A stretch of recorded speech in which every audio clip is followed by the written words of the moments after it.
Bismillahirrahmanirrahim. Assalamualaikum warahmatullahi wabarakatuh.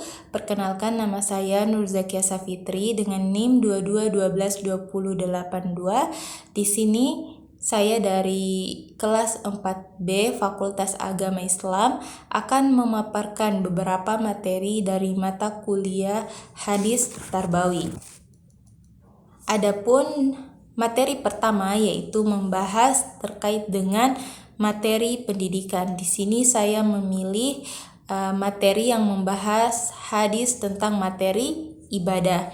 Adapun bunyi hadisnya yaitu An Abi Abdurrahman Abdullah bin Umar bin Al-Khattab radhiyallahu anhuma qala sami'tu Rasulullah sallallahu alaihi wasallam yaqul bunyal Islam ala khamsin syahadata an la ilaha illallah wa anna Muhammadar Rasulullah wa iqamis shalah wa ita'iz zakah wal hajjil baitullah wa shaumu Ramadan. Rawahul Bukhari wa Muslim.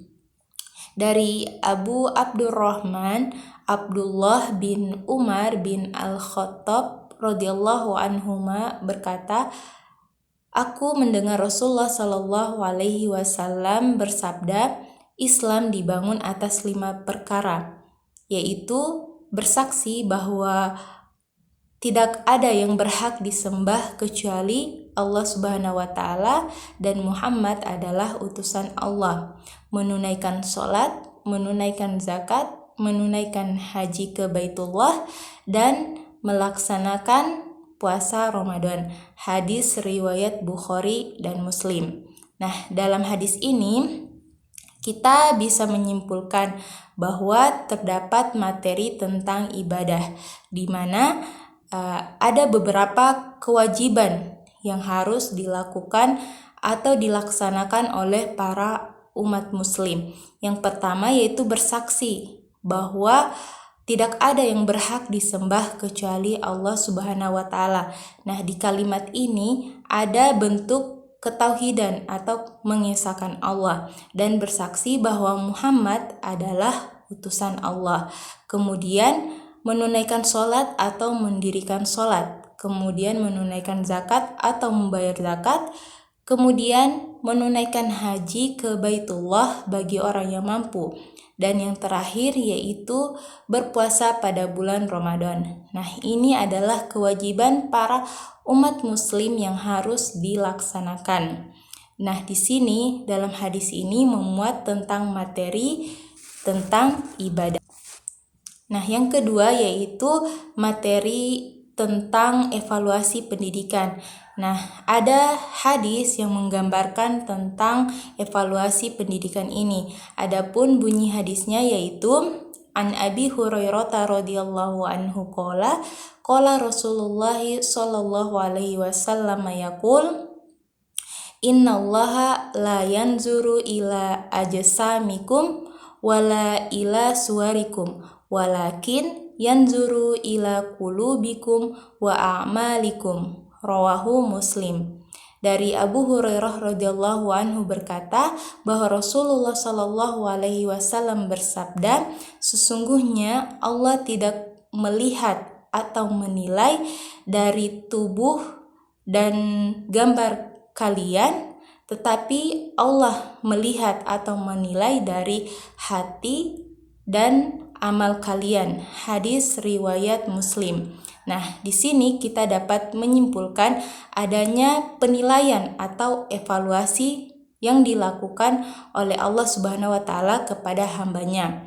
Nah, evaluasi ini adalah bentuk penilaian terhadap suatu pekerjaan. Dengan adanya evaluasi dapat mengontrol atau mengukur dari pekerjaan tersebut. Nah, dengan adanya hasil dari evaluasi ini, maka hasil yang baik akan ditingkatkan kembali dan hasil yang kurang baik akan diperbaiki. Nah, yang ketiga yaitu materi hadis tentang etika guru terhadap siswa. Nah, di sini saya memilih salah satu etika guru terhadap siswa yaitu guru mengajar dengan ikhlas.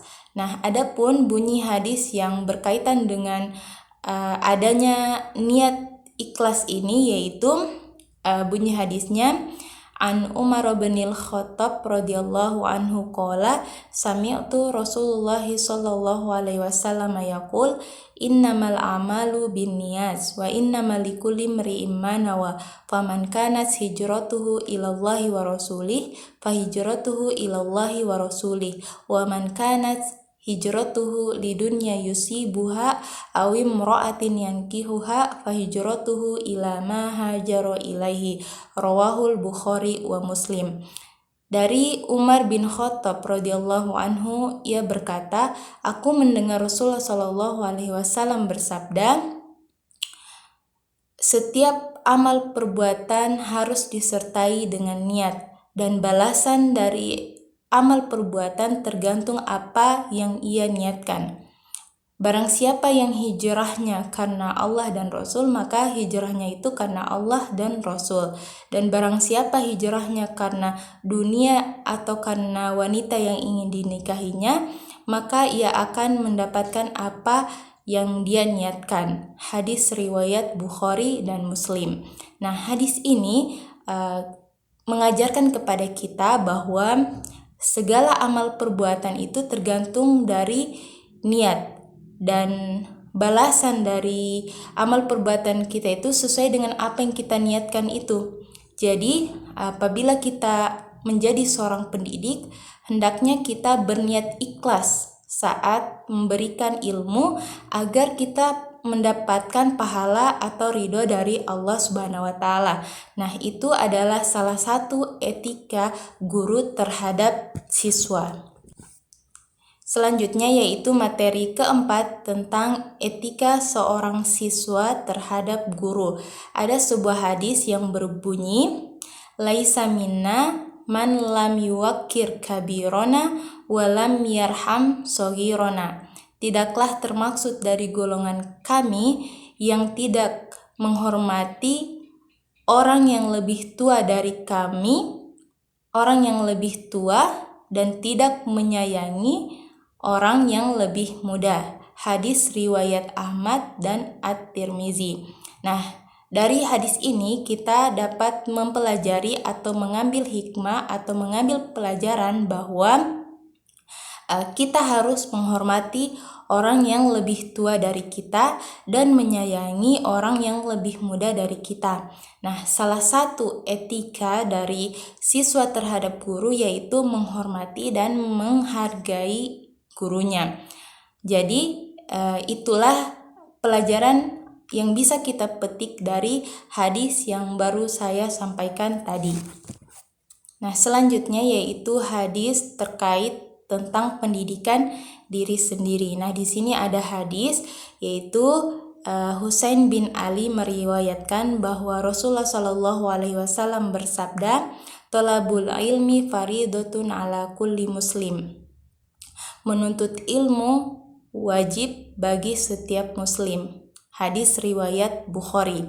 Nah, dari adanya hadis ini kita dapat mengambil hikmah bahwa atau mengambil pelajaran bahwa hukum dari menuntut ilmu adalah wajib bagi setiap muslim, perempuan ataupun laki-laki. Nah, timbullah pertanyaan, mengapa Rasulullah SAW itu menekankan untuk menuntut ilmu? Karena dengan adanya ilmu, maka kita akan memahami agama Islam. Nah, karena agama Islam ini adalah agama bagi orang-orang yang berakal dan bernalar. Nah, dengan kita memahami tentang ilmu pengetahuan, maka kita akan mengetahui yang benar dan mengetahui yang buruk. Ya, selanjutnya yaitu hadis tentang pendidikan keluarga. Adapun bunyi hadis yang membahas tentang pendidikan keluarga ini yaitu kullukum ra'in wa kullukum mas'ulun an ra'iyatihi wal amiru ra'in wa rajulu ra'in ala ahli baitihi wal mar'atu ra'in ala baitu zaujiha wa waladiha, rawahul Bukhari. setiap kalian adalah pemimpin dan setiap pemimpin akan dimintai pertanggungjawaban. Al-amir atau raja adalah pemimpin. Seorang laki-laki adalah pemimpin untuk keluarganya dan seorang istri adalah pemimpin untuk rumah suami dan anak-anaknya. Hadis riwayat Bukhari. Nah, dalam hadis ini kita dapat mengambil pelajaran yaitu tentang suami harus memiliki kesalihan, yaitu terus menuntut ilmu dan mempelajarinya serta mengamalkannya dan melaksanakan perintah-perintah Allah dan menjauhi larangan-larangannya. Kemudian memerintahkan kepada istrinya agar melakukan hal serupa dan kemudian akan dicontoh oleh anak-anaknya, karena pada hakikatnya itu anak-anak akan mencontoh hal-hal yang ada di sekitarnya. Jadi itulah hadis yang membahas tentang pendidikan keluarga. Nah, mungkin itu saja penjelasan dari saya. Semoga bermanfaat. Billahi fi sabilil haq fastabiqul khairat. Wassalamualaikum warahmatullahi wabarakatuh.